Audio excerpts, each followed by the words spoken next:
ছেলেটা কই?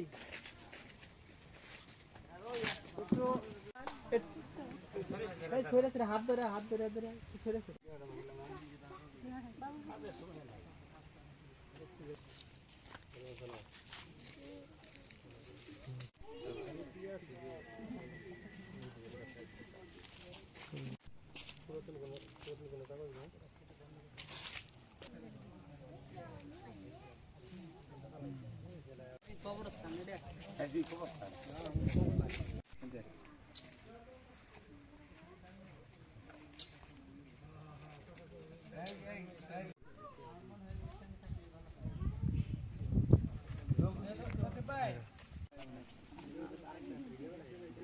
এই রাস্তাটা 7 বছর আগে রবিউল সোহেল গংরা তারা এই রাস্তাটি ব্লক করে বাড়ি করেছে।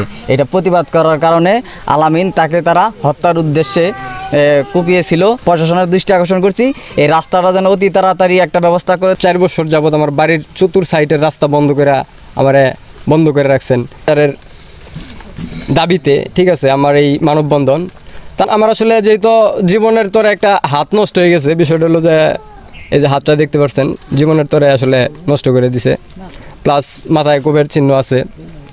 তখন আসলে যে হিসাবে মারছিল আসলে মাইরা ফেলানোর জন্যই এরা আসলে মারছিল।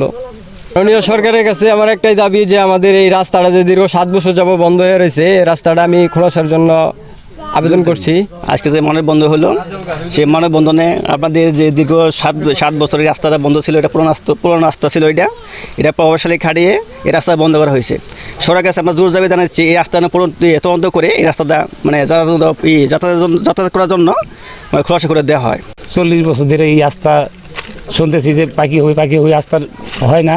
রাস্তা ছিল, এই রাস্তার উপরে ঘর উঠাইয়া রাস্তা বন্ধ করে দেয়। রাস্তা বন্ধ করে দিছে জামালের লোকজন, পাওয়ারটার তো আছেই তাদের, বড় চালা সংগ্রামপুর ইউনিয়ন। 40 বছর আগে থেকে আমরা দেখছি ছোটবেলা থেকে এই যে রাস্তা ছিল, আমরা যাতায়াত করতাম, ভাব দরজারা চলতো। এখন পারিবারিক দ্বন্দ্ব নিরাতাকর কি হয়েছে, রাস্তা বন্ধ হয়েছে। আমরা 2-3 বার সালিশ করছি, এটা মীমাংসা হয় না।